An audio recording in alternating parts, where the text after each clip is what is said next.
see it. If not, we'll have to relog in on that.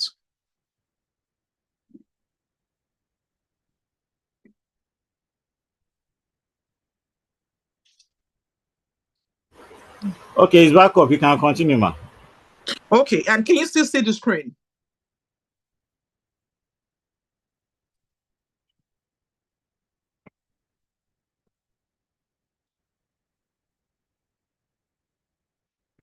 Hello?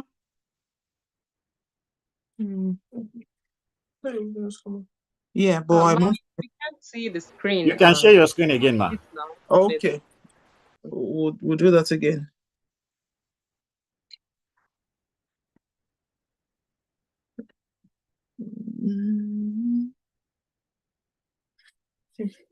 Sorry. No, thank you. Why is it not coming out?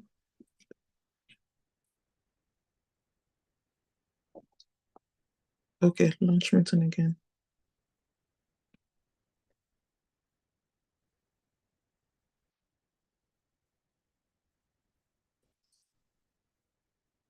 It's 17. Okay, no, 640 581.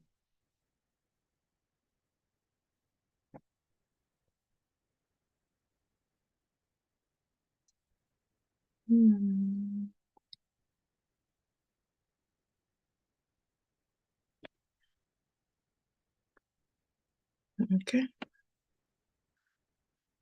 Now, so join the screen.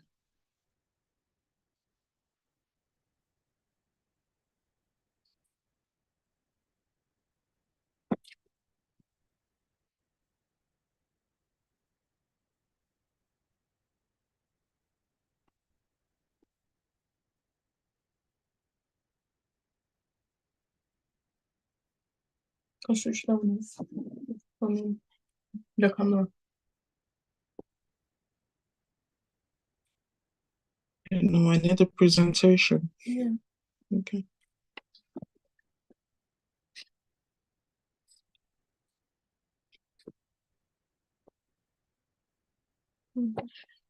All right. Can you see the screen now? Yes, yes, we can see you. Okay, great. Thank you. So I think where was I? Okay, I think we stop at the Rick Simpson oil. Sincerely, Rick Simpson oil is basically cannabinoid oil. Someone has given it a fancy name and they've taken ownership of it. And it's quite fascinating to know that currently the best cannabis, the best medicinal cannabis oil is actually from Ondo State in Nigeria. And this is being looked heavily into. It's fascinating how this has been hijacked from us when truly we have the best one. Now, am I saying people should go and start smoking cannabis? No, that's not what I'm saying. But just for us to know that there is a push in places like United States. Some people are going heavy on this now, calling it the medicinal cannabis, and they're looking into that, monetizing it heavily. And we had this case of a woman now in the United Kingdom that's been managed with it in Birth Teaching Hospitals. She refused chemotherapy, she refused radiotherapy, she refused any form of therapy. She decided to go heavy on this. And as scan results came back that she's over 77% healed from her cancers.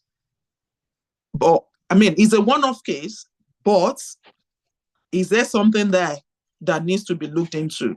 So it's not unusual to see holistic practitioners actually push the use of Rick Simpson oil or cannabinoid oil on medicinal level to actually manage people or use it as prevention. Some actually use it daily now as preventative measures. Like I've seen a lady says, because my mom has had cancer in the past, I use it every day to make sure I don't get it. Who knows what is available out there? And the apricot seed and the mistletoe falls in that category as well. It's gaining a huge traction now. And that, again, I would say there is no harm in trying them on preventative doses, especially since they're readily available. They are food, if it is nature, for me, I believe is very abundant. It's giving us so much stuff that we can use. The thing is that because we don't believe in it, or we think what the white man has brought to us is the only thing that works.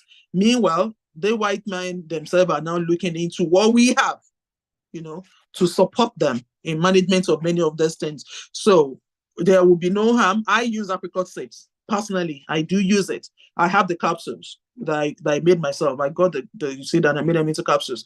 I use them personally, even though I don't push them out to the public, but I use them in my household and I give them to my girls, the two of them, to use. I've got Rick Simpson on, I've got cannabinoid oil as well. I've got the Mistuto as well that I produce myself. Like you all know, I'm an holistic practitioner now, and I heavily believe in the use of herbs in management of so many conditions. And thankfully, to God be the glory, we're seeing a lot of results that have been backed up by even blood workup, especially around diabetes care currently in the UK, because now we know many of the conventional managements don't actually work with most people, especially the Black community, simply because many of them are not even researched on us anyway. So if you can get access to this, black seed is readily available everywhere. So why can we not introduce that and inculcate that into our everyday lifestyle?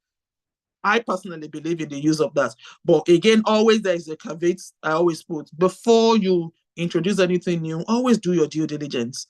I'm not saying go against your doctors, but there will be no harm in looking at medicinal herbs, and seeds to support your healthy lifestyle.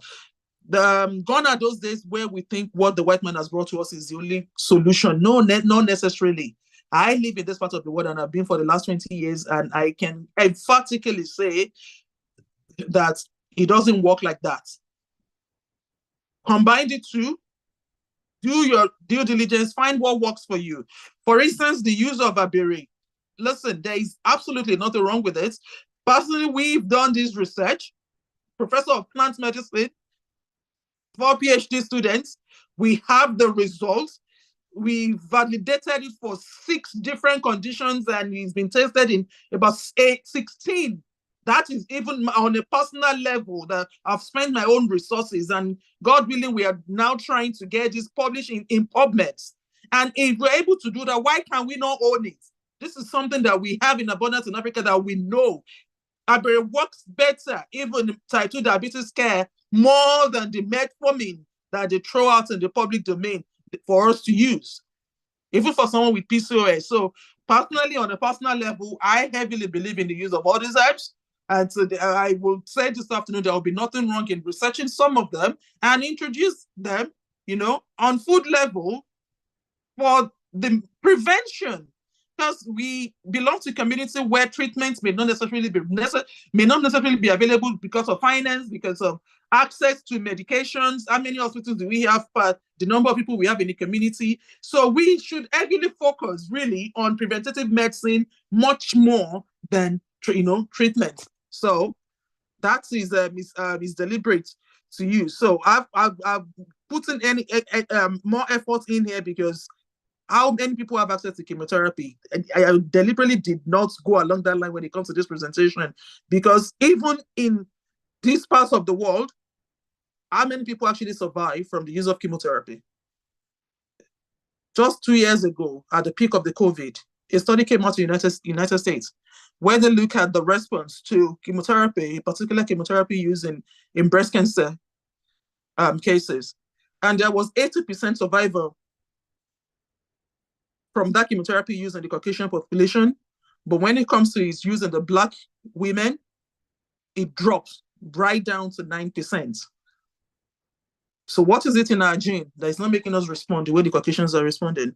And I look at that to mean maybe many of these things were not necessarily researched on us. And who can we blame for that? When they call up for when they're doing all the work up to this, how many people actually put themselves forward, they're ready to be used, to check whether this thing works in us. So for that reason, and for a lot of other reasons that may not go into this afternoon, I am a very big, heavy promoter of the use of natural herb seeds and supplements in prevention of many diseases, including cancers. All I would just say is do your due diligence, find which work for you. There are some that genuinely readily available, even within our, within our communities. Use of kefir, that's the making big deal and spending so much money on. You have it in abundance. No, it's very much in abundance. It's really good. It's a massive probiotics. Good, give the good bacteria. And heavily now, listen, without good guts, every illness can thrive, including those that affect the brain. So if kefir can make your gut function better, why should we not promote the use of that? Without adulterating, without adding extra sugar, which we don't need. So on that note, I'm going to be rounding off this presentation, and I hope you found this useful. The nutshell of it is that when it comes to cervical cancer, it's a case of prevention. It's always going to be better than care. We should advocate more and more for the use of vaccines because they do help. We've seen that it's been documented that it can reduce the rate by as much as 90%, which is very heavy. Another thing that I would like for us to take away is the fact that even though there's been talk around heavy symptoms being things relating to sex, people may not know. Personally, I did not know.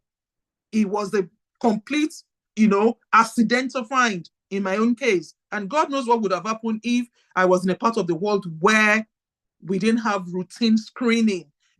Again, in Nigeria, we don't have enough resources being put into screening. And I think this is something that is really shameful because who knows the number that we can pick up through screening? They are not expensive screenings at all.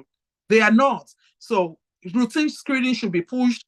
Usually every 3 years they do them. And for those that have been found, they can repeat it in a year till it also sort itself out. We should push the use of that. And finally, because cervical cancer is something that is heavily rooted in immunosuppressants, it's caused by HPV, which is a virus, which means if your immune system is high, it is strong enough, possibility of not even knowing you have it is high. So things around nutrition, the use of good food, heavy vegetable use. And if you can't do this, use your supplements. There is nothing wrong in them. It's just that do your due diligence before you go into all that. And if you're someone who believes in herbs and natural, medicine and natural supplements, this is a fantastic list you can look up to, and they are cheap, provided you use them in a controlled way. That is where we are involved. I done a lot of work around this. I use it a lot in loads of my clients, even in the United Kingdom, and we use them in guided ways. And I'm happy, very, very happy to announce that our results, it's phenomenal. We are not 100%, but we are more than 90% when it comes to things like, reversal of type 2 diabetes and high blood pressure for those that come in contact with us using different forms of herbs and supplements to reduce all these things. We've not gone into cancer care as a company, because that's a very tough domain to go to. But apricot seeds, personally, high use for preventative purposes. Every time I go for my smear these days, to the glory of God, is always negative. I would not be surprised if all these contribute to that, and I will definitely encourage us to look for them and use them. Mushroom complex are very readily available. Black seed is everywhere in Nigeria. Apricot seed, you have loads and loads of that in Kano. Ring Simpson oils or cannabinoid is heavily present in Ondo states. These are areas that we should be looking into without any ambiguity at all, in my mind. And I hope this has been useful. References, we have food reference for Miss Tuto, because we know we are academics. You can look it up. It's there. There is apricot kernels. Is there all the amygdalin that can cure? Just for you to know that it's now been heavily spoken about. This is a research that has been done by teams of Nigerian doctors around that be reused as well. Ours is going to be joining this very soon, God willing, once we go into publishing, because we've done it, we've seen the results, and we're just waiting to validate it. We know it actually is quite effective. And look at that, it's as early as 2023 as well. This is around that period. Most of this information we've gotten from Cancer Research UK and American Cancer Society. You can look them up as well, and the influence of chemotherapy on nutrition. So I hope that is helpful. Is there any questions, please?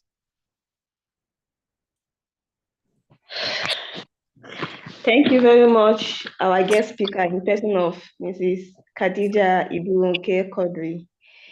It has been a wonderful and educative lecture on cervical cancer and nutrition. It is really, really, really educative one. And I personally enjoyed your lecture, ma. The floor is open for questions and answer. But before we take questions and before our guest speaker responds to the question, I would like to call on the executive director of the KCHI, the Cancer Health Initiative, to present a certificate to our wonderful guest speaker. Our executive director in person of Mrs. Hassan Medina, please, the floor is open to you.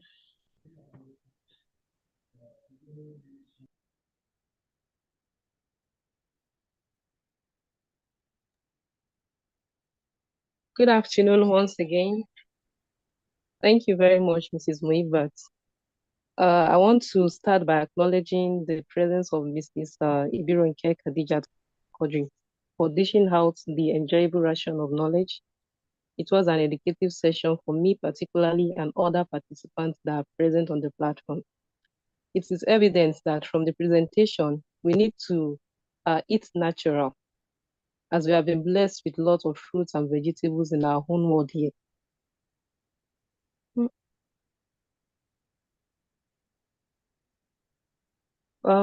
Apology, please. My background is unpleasant to display for the meeting. So I would like to continue using the audio.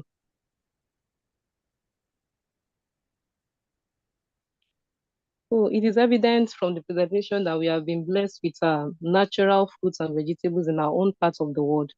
So a more preventable approach towards any eminent disease is to consume more of these vegetables and fruits so as to stay healthy and prevent any eminent disease that may come up later in life.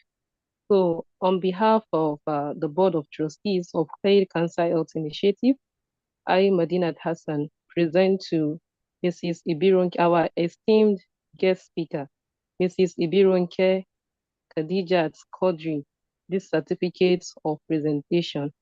Thank you very much, ma, for your presence. Thank you. Thank you so much. Really appreciate that. Thank you for your wonderful job as well. It's amazing. Thank you very much, ma. So for this, I hand over to Dr. Taufik Adegoiga to give us a closing remark so that we can conclude the meeting. Okay, thank you, Executive Director in person of Ms. Medina Hassan, for the certificate presentation. Please, to our participants, the floor is open for just a few minutes, less than 5 minutes, please, for any question, so that our guest speaker can give an answer to it before we take the closing remark by Dr. Taufik Adegoiga. Please, the participants, thank you. Yeah, I'm raising my hand. Can I talk? You can. The floor is open. Right. Thank you for the beautiful presentation. We appreciate that. I just want to ask specifically, what advice will you give somebody that has been diagnosed for breast cancer? What diet should the person go for? What should be taken if you are not interested in all these conventional treatments? Okay. Hello? Yeah, I'm listening. Okay, all right. Yeah. The thing with cancers is we know, depend on the stage they are, that will guide management. Now, if you're still at stage 1 and 2, right? The general assumption is if you've been offered surgery, definitely I will encourage the person, go for surgery. Take it out. Then post-surgery, go heavy on herbal stuff and supplements. Of course, do your due diligence. There are host of them that can be used. But if it is stage 1 and 2, I'll definitely say, please don't delay it. Let it out, then go heavy on your herbal usage. Because that was what I did. Like I said before, I had cervical cancer, but I was stage 1. So I was very lucky. So there was opportunity to reverse and cauterize, which was what they did. And then since then, and I'm talking of as far back as over 20 years now, I've been a very, very heavy herbal and supplement user. And to the glory of God, we've been able to tame it. And not just that, in fact, sitting here, I don't have any existing conditions, and I'm grateful to God for that. And nobody can convince me that that has come naturally without the use of all these herbs. I'm very heavy on them. So if it is stage 1 and 2, do the surgery. Apricot seeds, in fact, if you can chat me up, I don't mind sharing my details. I can add you to groups so that you can see where definitely where we use all this thing in a control way. And of course, always do your due diligence. I'm heavy on that because, of course, everybody responds differently. Where they use all these apricot seeds, especially, you start small and progress to as much as 50 seeds a day, and where people are coming up back with results and things like that.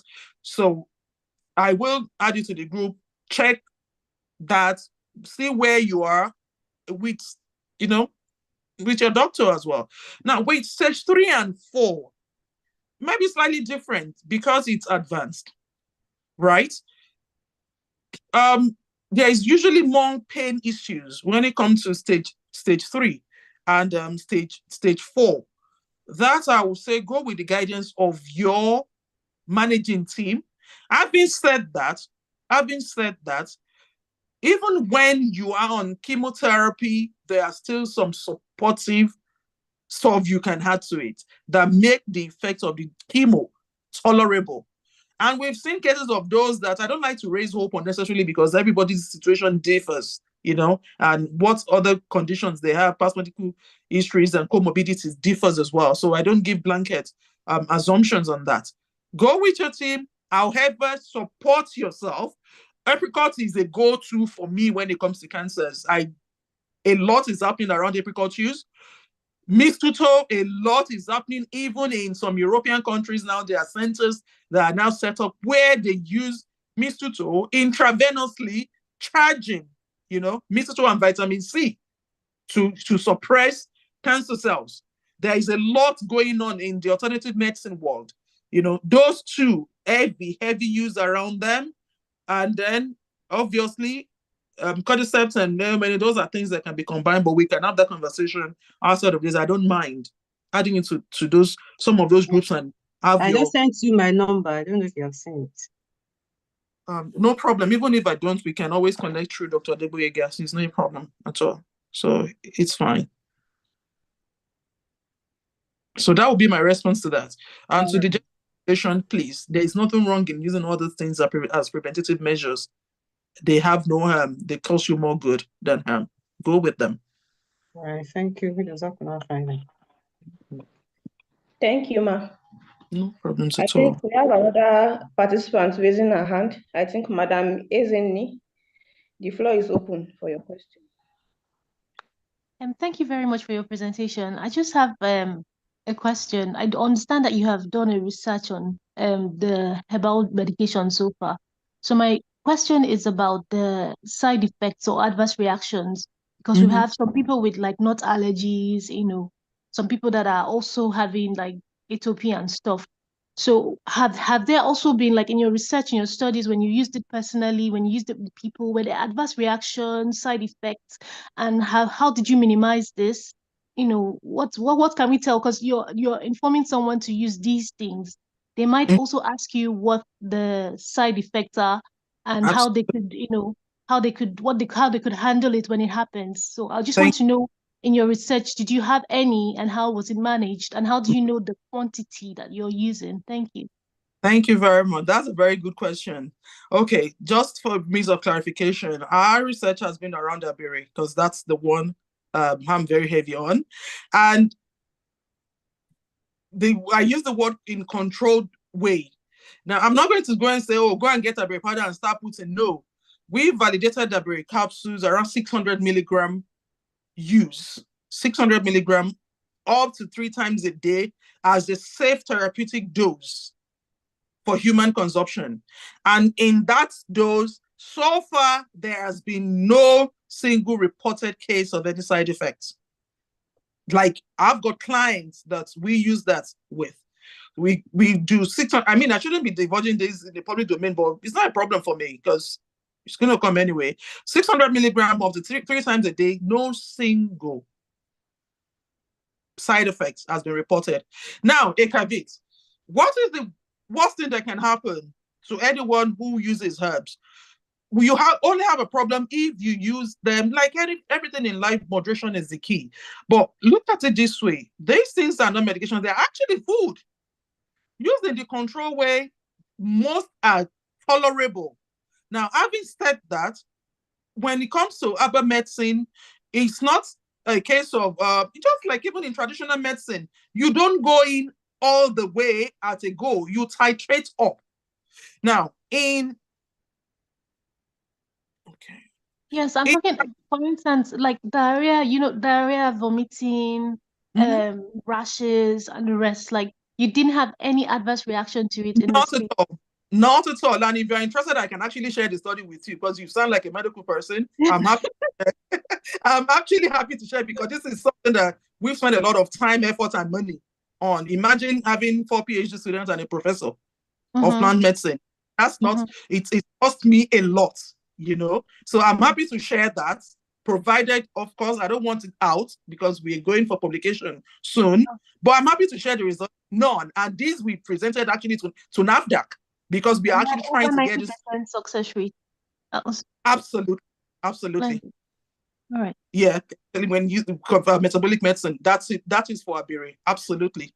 We've got Okay, that. so this is just for Abiri and not for the apricot seed or the rest as well. No. My focus is on Abiri. For apricot seeds, you have to do your due diligence. There's been a lot of talk around use of up to 50 seeds a day. I probably won't say go as much as that, but start small. There will be no problem with using 10 apricot seeds a day. For instance, I use the 1 gram per day, every other day, personally for my own use, because of course of my background I have shared.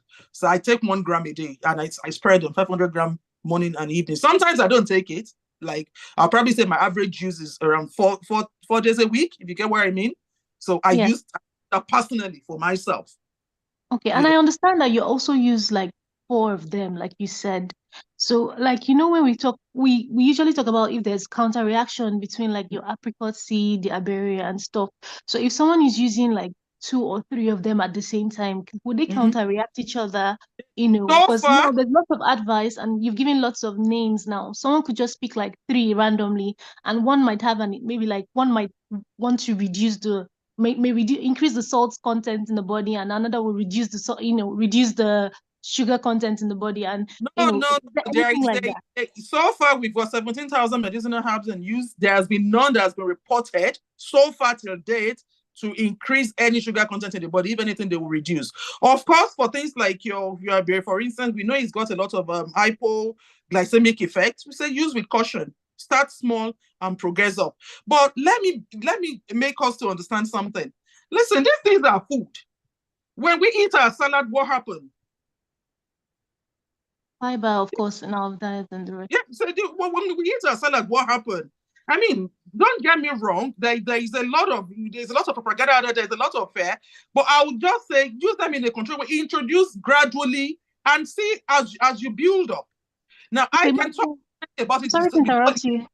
I'm sorry to interrupt you at this point. The thing is, so my mother, personal experience, had one of these herbs and she was using them, and then within the period of use, we found out that she developed hypertension. And then it took me a while to go through it, and I realized that it had a very high sodium content, which was probably what was spiking her blood pressure at that time. And by the time we stopped it, it went down. So I'm just asking, like, have they really researched on adverse effects, counter, like what the drugs can actually do on the other side? And again, I'm going to emphasize, please do your due diligence like you've done in case of your mom. I can talk about what we have done in terms of Abiri, and so far, we don't have any counter anything. No. Okay. If you choose the dose. And like, this is where I'm saying, don't go out and just add anything, use in a control way, which is why you're a biologist, for someone who knows you. Like, for instance, I don't come and say, oh, use this. I ask about your history, see where you are. We know the dose that we use as a safe dose. And it's the reason why I've said to the other lady that asked the question that it is better to do your own due diligence, see where, see what works for you before you go into it. Read, ask questions, and introduce gradually. I will maintain that. In a safe zone, in a controlled use, most of their stuff are safe. But of course, we know what happened in Africa. Who validates them? Someone would just say, oh, put this in 1 liter of this and start. I don't believe in that. No, I don't believe in that. But in a control use, they are very, very safe. Thank you very much. That's all right. Thank you very much. And good question. Thank you very much, Ma. I think we have a limited time now. We have just 5 minutes. The last participant, she sent a message. She said she would like to know if you can share your slide for further readings. So I don't know if that will be available from your side, Ma. I can do, no problems. It's okay. Fine. All right. Thank you very much, Ma. Thank you so much. We really appreciate. Please, all participants, we would like you to turn on your video so we can have a group photograph. Now, I'll hand the platform to Dr. Taufik Adegboyega to give his vote of thanks and closing remark. Hello, I'm sorry. I think I've been raising up my hand for quite a while now. Oh, sorry. I thought she answered your question before. I'm so sorry for that, sir. Okay, Please, you can ask your question. Sorry. All right. Thank you very much, Ma, for always being there for us as regards health-wise, healthy living and all. My question will be particularly about going for the test for this cervical cancer. For a girl or a lady that isn't sexually active yet, can she go ahead and do the test? Because from what I heard, I think it's been said that there will be probably before the smear is being collected, there might be need for insertion or something. Won't that have any effect on the virginity of the lady? So that's my question particularly. That's a very tricky one. I mean, so far, I don't know if anyone has any cancer use. There's the way smears are taken is they use yeah, you're right. It's an invasive way to collect smear. But if you don't have any, why would you want to go and do the test anyway? Is that for preventative reason or dates? Like, you know, here in the UK, when you register for GP, it comes naturally where you have to, like there are some when you're on age, I think like 25 or I don't know the age limit though. Yeah, they get to give you the lay down, I don't know, maybe the schedule that you have to come for this particular test. So that was sent. Yeah. Sorry, if you might answer the question, I think there are criteria for the test. It's not just every female that is above 25 that comes for the test. So you have to, if you are sexually active and you are above the age of 25, you will have your cervical smear done. If you are not sexually active, of course, they won't want to probe and open it. Yeah. Okay, all right. Thank you very much. Thank you. All right. Dr. Taufik Adegboyega, please, we would like you to give your vote of thanks and closing remark. Okay, thank you very much. First, I would like to request everyone on the platform to kindly fill the form that is shared on the chat box. Secondly, is that mere words are not enough to actually express how happy I am on behalf of the Board of Trustees and Management of KCHI. Within me, I feel that there is a need to have a part 2 of this discussion. There's a need to have a part 2 of this discussion. And I'll be very happy that I'll discuss further with my sister to have a very workable timeline. She has actually shared so much and a lot of information have been disseminated. So we are very, very grateful to you. We are also very grateful to every person on this call at this time. So we apologize for the challenges in the technical web hosting. We hope that it will be able to improve in the subsequent edition. So to our moderators, we thank you for your time. And we also thank our host, Lukman Informatics, for the schedule. The discussion around this seminar happened just about a week from now. We felt that as researchers, as individuals that are interested in supporting the community, we have so many vulnerables in our community, despite the huge amount of resources. So this is the beginning, but we hope that we'll be able to work hand in hand with one another to be able to improve on the landscape of information dissemination and sharing. So I want to thank you once again. We missed Dr. Murtala Jubril. He's from the African CDC, African Center for Disease Control and Prevention. And we hope that we'll have the privilege of bringing one another again on a larger platform. Thank you all very much. Bye-bye. Thank you very much, Dr. Taufik Adegoya, for the closing remark and vote of thanks. We would like to, on this note, we would like to bring an end to this webinar. I would like to once again appreciate the presence and effort of our guest speaker. We really, really appreciate your lecture. It is quite an intelligent and educative one, and we are looking forward to having more and more of it with humor. Thank you very much. So all the participants, we thank you very much. On this note, we would like to bring an end to this webinar. Thank you so much. Thank you all. Yes, but let them switch on their video. Can we all switch on our video before we wrap up the session in 2 minutes, in less than 2 minutes? Can we all switch on our video? Then I would like to confirm, Ezain, could you please share your details on that numbers that have been stated there? If you don't mind, your email or details. Sorry, where about? Yes, there is a form there. We want everybody to fill the form. There is a form on the chat box. Okay, thank you. All right. Yes. So we can get the video done now. Okay, please, Dr. Taufik, I think a participant is asking of our guest speaker number. How are we going to get that across to her? Yes, we need our consent to do that. Okay, we need our consent to do that, ma'am. It's all right. Okay. Okay, I will share on the. Sorry, do I have your permission to leave now, please? Yes, let's take the video and then we can suspend now. Okay, thank you. A slide will also, for the other participant that is asking for a slide, so I've already accepted to share a slide. So they should fill the form. They should fill the form. We'll get back to them. Okay. Once they fill the form, we'll get back to them. We'll share all the details on the email. Thank you for your contribution, Ma, in case if we've not said it enough. What do you say?